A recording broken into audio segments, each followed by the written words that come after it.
Tugasku menemanimu.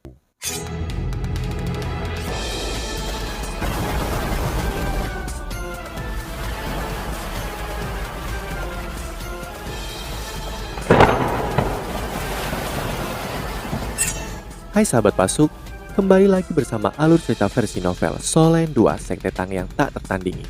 Jangan lupa like, subscribe, dan nyalakan tanda lonceng. Mari kita lanjutkan.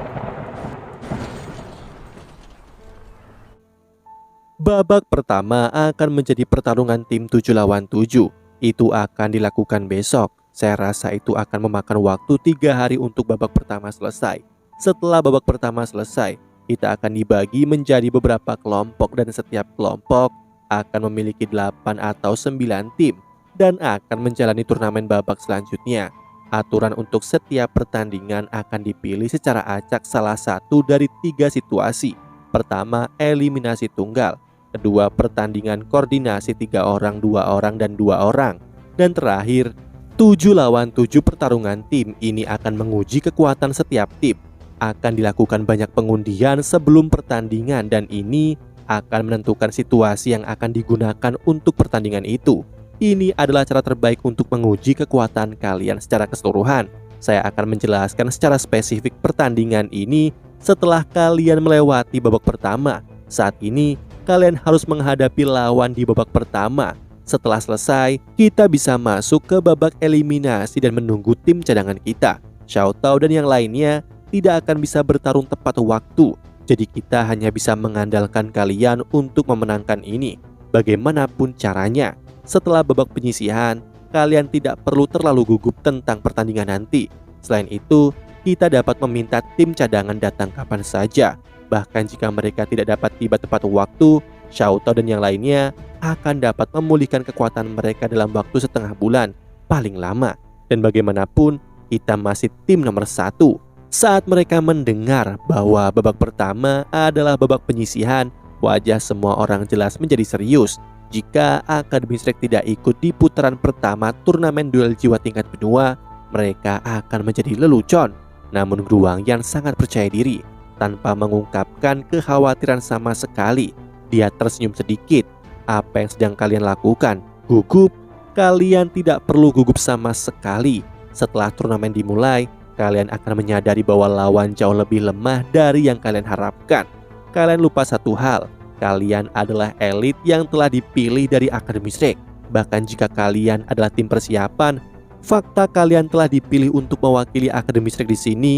Ini telah membuktikan bahwa kalian memiliki kekuatan yang cukup. Selain itu, kekuatan ini adalah sesuatu yang akademi lain tidak akan pernah bisa membandingkannya. Kalian tidak bisa berasumsi bahwa lawan kalian akan sekuat musuh kuat yang dihadapi selama tes kemajuan. Semua orang yang hadir sedikit terkejut. Benar, Gruangyan benar. Mereka adalah murid akademi nomor 1 di benua ini. Mereka tidak bisa melihat teman sebaya mereka di Akademi Shrek untuk menilai kekuatan lawan. Gruangyan bersandar di kursi dengan nyaman. Selain Yu Hao, kalian semua memiliki kombinasi cincin jiwa yang optimal. Kalian masing-masing memiliki cincin jiwa 1000 tahun. Bagaimana dengan lawanmu? Apakah kalian pikir binatang buas berusia ribuan tahun itu mudah diburu? Kalian harus tahu, Raja Jiwa 5 cincin itu sangat jarang di usia 20 tahun ke bawah. Rata-rata 3 cincin, bahkan 4 cincin sudah sangat langka. Saya berani mengatakan, kecuali bertemu Akademi Teknik Kekaisaran Ryu, kalian tidak akan bertemu Raja Jiwa. Jangan lupa, kita memiliki 4 leluhur jiwa dan 2 orang dengan jiwa bela diri kembar. Kita bahkan memiliki jiwa bela diri pamungkas. Lawan seharusnya yang gugup. Oke, istirahatlah, pertahankan energi dan kalahkan mereka besok. Biarkan akademi lain melihat bahwa tidak akan memiliki peluang melawan kita. Bahkan jika itu hanya mengirim tim cadangan. Oh benar, aku lupa. Kita pasti akan keluar pada hari pertama babak penyisihan. Sebagai juara bertahan, kita akan menjadi yang pertama keluar. Susansi bertanya dengan agak heran Gruangyan, apakah Anda tidak akan membuat strategi untuk kami? Gruangyan mendengus dengan sedih. Untuk apa strategi? Apakah kamu mencoba mempermalukanku atau dirimu sendiri? Apakah bahkan perlu strategi untuk melawan lawan jenis ini? Pergilah. Xiao Tao, kalian bertiga tinggal sebentar. Aku akan mencari obat untuk kalian. Ketujuh dari tim persiapan semuanya kembali ke kamar mereka dan beristirahat. Setelah pidato Guru Wangyan, mereka menjadi tidak terlalu gugup. Begitu ketujuhnya pergi, Guru Wangyan bangkit dan menutup pintu ke ruang konferensi. Ekspresi rileks di wajahnya langsung menghilang saat dia menghela nafas panjang. Begitu dia duduk kembali, raut wajahnya berubah sangat serius. Yu Heng menghela nafas. Guru Wangyan, apakah kamu perlu menghibur mereka seperti ini? Meskipun tidak ada yang salah dari perkataan Anda, para siswa yang mewakili akademi masing-masing adalah eksistensi paling kuat di antara rekan-rekan mereka juga. Meskipun mungkin ada beberapa yang lemah, mayoritas besar dari lawan kita berada pada peringkat leluhur jiwa. Apalagi akademi yang kita lawan di babak penyisihan besok pasti akan habis-habisan. Ma Xiaotao berkata, apa yang dilakukan Guru Wangyan benar. Kalau bukan karena dia, mereka tidak akan memiliki semangat sama sekali. Mereka bahkan tidak akan bisa bertarung jika mereka tahu masalah ini. Yang bisa kita lakukan sekarang adalah mempercayai mereka sepenuhnya. Bisakah kau atau aku bergerak sekarang? Saya meminta kalian bertiga memberitahuku berapa lama kalian harus pulih dari cedera dan kapan bisa bertarung. Guru Wangyan berkata dengan sungguh-sungguh. Saya perlu rentang waktu yang akurat. Ma Xiaotao berkata, jika saya berusaha dengan keras untuk memulihkan diri, saya akan membutuhkan 15 hari. Yu Heng berkata, kultivasiku tidak sebagus Ma Xiaotao, jadi saya mungkin perlu sedikit lebih banyak waktu. Saya kira 17 hari atau lebih. Hati Guru Wangyan semakin berat. Ini adalah pertama kalinya dia membawa tim ke turnamen, namun dia sama sekali tidak percaya diri. Ling Luochen berkata, lukaku relatif lebih ringan, jadi 10 hari atau lebih pasti sudah baik. Akhirnya ada berita yang agak bagus. Setelah melakukan beberapa perhitungan, Guru Wangyan melanjutkan dengan kata lain, kamu akan bisa bertarung di pertandingan ketiga atau keempat babak penyisihan jika semuanya berjalan dengan baik. Setelah tenggelam dalam renungan sejenak, Guru Wangyan mengangguk. Kita harus bisa berharap mereka akan memenangkan pertandingan pertama mereka. Kita hanya akan memiliki kesempatan jika mereka masuk dan lolos dari babak penyisihan. Kalian harus menyembunyikan fakta bahwa kita memiliki rahasia dengan tim cadangan. Keyakinan mereka harus dibangun melalui kemenangan. Dan saya percaya mereka akan memiliki kekuatan untuk mempertahankan kejayaan akademis kita.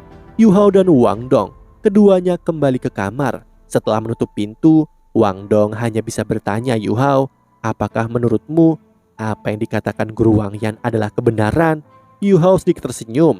Terlepas dari apakah itu benar atau tidak, kita harus berasumsi bahwa dia jujur karena kita tidak punya pilihan lain. Ayo mari kita berkultivasi. Setelah undian untuk babak penyisihan besok, turnamen akan secara resmi dimulai. Satu-satunya hal yang bisa kita lakukan sekarang adalah membuat diri kita lebih percaya diri. Tidak ada cara lain. Baik, Wang Dong duduk tepat di hadapan Yu Hao dan keduanya mulai mengolah kekuatan Haodong mereka. Akademi Shrek bukan satu-satunya akademi yang mengadakan pertemuan. Pada saat ini, semua akademi yang berpartisipasi berusaha untuk meningkatkan moral siswa mereka. Akademi Teknik Jiwa Kekaisaran Ryu yang berada di level yang sama dengan Akademi Shrek juga melakukan hal yang sama. Mereka selalu berada di posisi kedua di hampir setiap turnamen. Jadi tidak ada perbedaan antara perlakuan yang mereka terima dan Akademi Shrek terima di sini. Mereka hanya memiliki satu target, yaitu menjadi juara. Dua penatua duduk di ujung meja di dalam ruang konferensi dan total 14 siswa duduk di sisi mereka. Para siswa yang duduk di sebelah kiri lebih tua dan para siswa yang duduk di sebelah kanan lebih muda. Jelas, Akademi Teknik Rekayasa Jiwa Kekaisaran Ryu juga telah mengirim tim resmi dan tim persiapan. Penatua yang duduk di sebelah kiri berbicara dengan suara rendah. Menurut investigasi kami, Akademi Shrek sebenarnya hanya membawa 10 orang saat ini. 3 dari mereka terlihat lebih muda dari 12 tahun, yang lain sedikit lebih tua. Kami telah menggunakan beberapa orang yang telah menyusup ke bagian dalam Kekaisaran Starlo, dan kami telah memperoleh informasi yang akurat. Ketika mereka mendaftar, hanya 3 dari mereka yang kurang lebih berusia 19 tahun. 7 lainnya semuanya berusia di bawah 15 tahun. Dengan kata lain, Akademi Shrek bahkan tidak membawa 7 anggota tim resmi untuk berpartisipasi dalam turnamen ini. Dari ke-7 tim persiapan terakhir mereka 5 tahun yang lalu, hanya 2 dari mereka yang muncul. Ini pertama kalinya kami melihat gadis itu muncul. Apakah kalian tahu apa artinya ini? Ke-14 siswa agak ragu-ragu. penatua yang duduk di sebelah kanan memukul meja dengan kasar berdiri dan berkata itu berarti mereka memandang rendah kita. Mereka pikir mereka bisa mengalahkan kita hanya dengan tim persiapan mereka. Ini seperti menampar wajah. Apa kalian mengerti itu? Ini adalah cara paling langsung untuk menampar wajah kita. Menurut aturan turnamen, pendaftaran akan berakhir hari ini. Karena itu, mereka berencana mengandalkan tim itu untuk melawan kita, Marulong. Iya, seorang siswa laki-laki berdiri, wajahnya agak mirip dengan pria tua yang marah ini. Jika kita kalah melawan barisan seperti ini, kamu akan diusir dari aula kebajikan yang termasyur. Iya, Marulong menjawab dengan satu kata seperti sebelumnya. Tetapi suaranya sudah dipenuhi dengan niat membunuh. Penatua Ma, jangan cemas. Saya tidak berpikir segalanya begitu sederhana. Yang duduk di depan Marulong adalah kapten tim persiapan. Usianya kurang dari 15 tahun. Penatua Ma mengerutkan alisnya dan bertanya, apa yang tidak begitu sederhana? Pemuda yang lembut berkata, Akademi Shrek tidak berisi dari orang bodoh. Bagaimana mereka mungkin tidak tahu bahwa ketiganya tidak cukup untuk menghentikan kita? Saya memiliki kepercayaan besar pada kata-kata Rulong. Tetapi seperti yang saya lihat, Akademi Shrek pasti mengalami beberapa masalah. Bukankah mereka selalu memperhatikan kita? Sungguh aneh bahwa mereka akan lalai seperti ini. Setelah mendengar kata-kata ini, wajah Penatua Ma menjadi sedikit merah. Dia juga curiga bahwa hal seperti ini mungkin terjadi. Tetapi dia masih mengatakan kata-kata itu untuk membangkitkan para siswa. Penatua Ma berkata, itu akan jauh lebih baik jika mereka tertimpa masalah. Xiao Ho Cheng, kamu harus menggunakan semua energi untuk berurusan dengan para siswa Akademi Shrek yang berusia di bawah 15 tahun. Mereka akan menjadi lawanmu di turnamen berikutnya.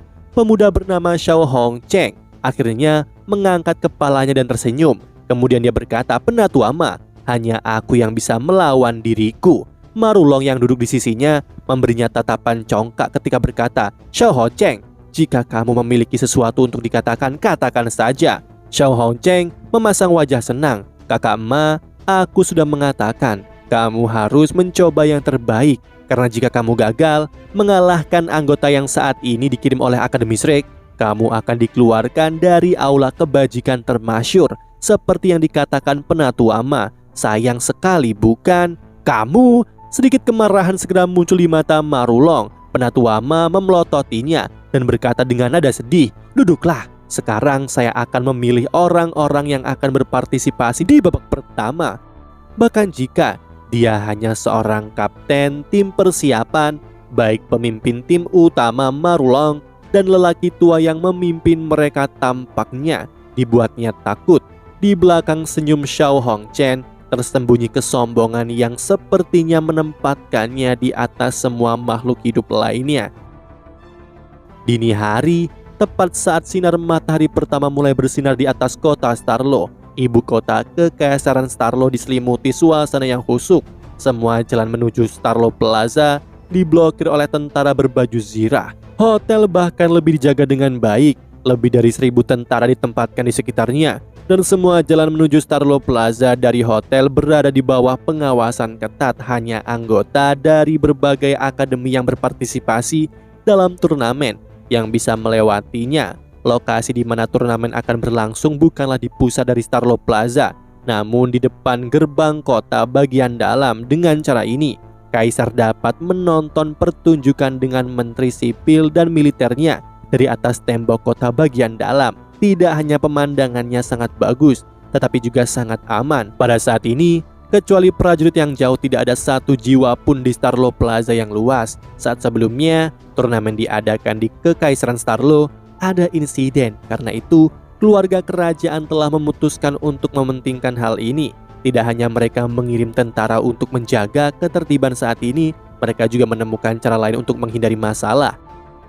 Setelah turnamen mengubah sistemnya menjadi yang sekarang, kecuali babak terakhir, yang paling sulit adalah babak penyisihan pertama ini. Baik kehebatan dan kekerasannya melebihi babak penyisihan yang akan datang nanti. Babak pertama akan mengarah pada eliminasi langsung. Kalah pertandingan akan berarti keluar dari turnamen. dan setiap tim harus melalui babak pertama ini. Bahkan juara bertahan Akademi Shrek tidak terkecuali. Para guru yang memimpin akademi masing-masing telah tiba di pusat kota pagi-pagi sekali.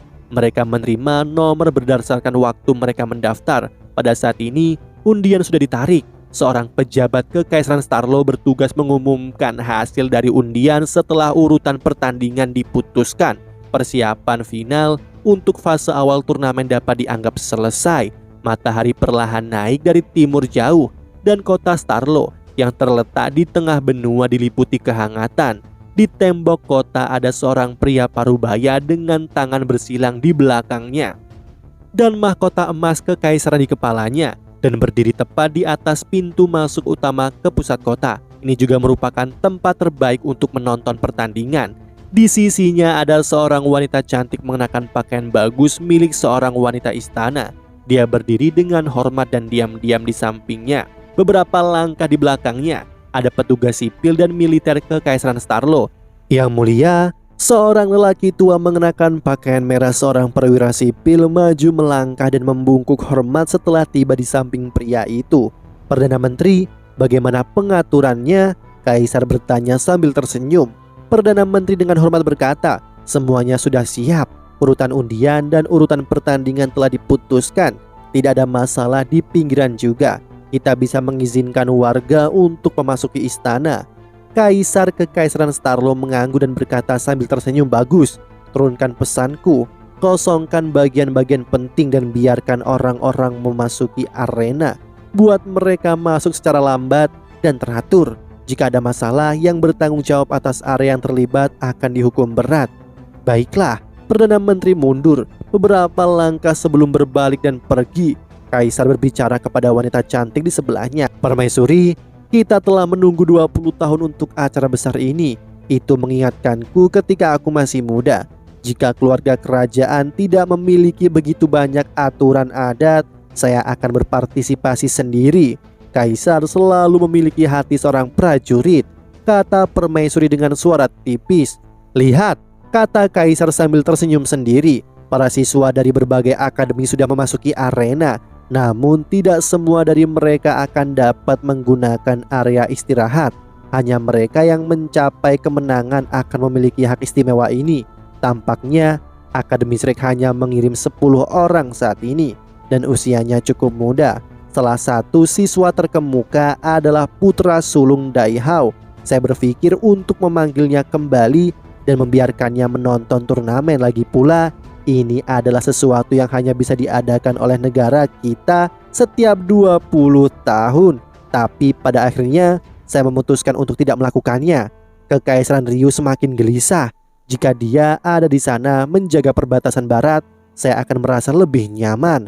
Sang permaisuri mendengarkan dengan tenang dan tidak mengatakan apa-apa. Sebagai ibu negara, dia tidak diizinkan ikut campur dalam politik, terutama ketika ada banyak perwira sipil dan militer di sekitar mereka. Setiap perwira militer itu adalah penguasa jiwa yang kuat. Pendengaran mereka sangat tajam. Pada saat ini, kerumunan mulai memasuki Starlo Plaza di bawah pimpinan tentara. Garis-garis panjang menyatu di dalam alun-alun. Saat penonton mulai memenuhi arena, Yu Hao dan teman-temannya berdiri di area peserta. Hari ini orang-orang dari Akademi Shrek mengenakan seragam sekolah mereka yang berwarna hijau tua. Ini adalah warna standar akademi. Mereka berdiri di depan semua akademi lainnya. Ini adalah kemuliaan yang dikumpulkan Akademi Shrek melalui kekuatan mereka selama lebih dari 1000 tahun. Namun, peserta lain yang berdiri di belakang mereka tanpa sadar mengungkapkan ekspresi keheranan saat mereka melihat barisan mereka. Itu akan baik-baik saja jika hanya 10 orang yang muncul. Tetapi sebagian besar dari 10 orang itu sepertinya tidak berusia hampir 20 tahun. Mereka dapat melihat betapa mudanya peserta dari Akademi Shrek ini. Hanya 3 yang berdiri di bagian paling depan yang tampaknya memiliki usia yang sesuai, namun mereka semua mengenakan jubah yang menyembunyikan fitur wajah mereka. Sebagian besar akademi berdoa di dalam hati bahwa mereka tidak akan bertemu Akademi Shrek atau Akademi Teknik Rekayasa Kekaisaran Ryu di pertandingan pertama mereka. Kalau tidak, secara praktis mereka akan dihilangkan. Para peserta dari Akademi Teknik Kekaisaran Ryu berdiri di belakang Akademi Shrek. Siswa termuda dari Akademi Shrek adalah Yuha, Wang Dong, dan Xiao Xiao. Pada saat ini, Xiao Hongchen yang sombong dipenuhi dengan keraguan. Apa yang Akademi Shrek coba lakukan dengan mengirimkan barisan seperti ini? Butuh 1 jam penuh bagi penonton untuk memasuki arena karena terlalu banyak orang. Starlo Plaza yang semula kosong sekarang dipenuhi banyak orang. Tepat pada jam 9 pagi, suara nyaring tiba-tiba menyebar ke seluruh bagian. Setelah mendengar suara ini, setiap prajurit berdiri dengan lurus dan mengangkat tombak di tangan mereka. Segera, saat suara khidmat menutupi seluruh lapangan, Starlo Plaza yang semula gaduh segera terdiam. Yang Mulia Kaisar tiba. Penduduk segera berlutut dalam jumlah besar. Beberapa ratus ribu orang segera bersamaan melakukan gerakan yang sama dan teratur, menciptakan pemandangan yang benar-benar spektakuler.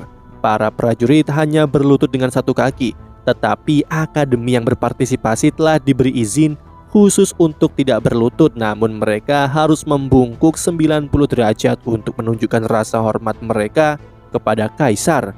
Bangunlah! Suara Kaisar Kekaisaran Starlo diperbesar dengan alat jiwa tipe speaker. Baru pada saat itulah penduduk bangkit berdiri, dan para siswa yang berpartisipasi kemudian menegakkan punggung mereka. Tatapan semua orang yang hadir dilemparkan ke arah atas tembok ibu kota kekaisaran. Kaisar Starlo sudah berdiri di bagian paling depan tembok kota bersama dengan permaisuri dan pejabat sipil dan militernya. Pandangannya yang lembut namun agung mengamati orang-orangnya. Turnamen ini adalah kesempatan terpenting di benua Doulo. Kali ini giliran Kekaisaran Starlo kami untuk menjadi tuan rumah, dan saya sangat senang. Sekarang atas nama Kekaisaran Starlo, saya menyambut setiap akademi yang telah melakukan perjalanan jauh untuk datang ke sini. Saya berharap kalian akan dapat mengungkapkan keanggunan yang kalian miliki di turnamen 1 bulan dari sekarang. Terima kasih Yang Mulia. Para pemimpin dan siswa dari 133 akademi membungkuk lagi. Kaisar mengangguk dan tersenyum sedikit ke arah mereka. Baiklah, aku sekarang akan mengumumkan bahwa turnamen duel jiwa akademi tingkat lanjut tingkat benua telah resmi dimulai. Demikianlah kisah untuk kali ini. Sahabat Pasuk, jangan sedih, jangan bimbang, apalagi galau, karena aku kan selalu menemanimu.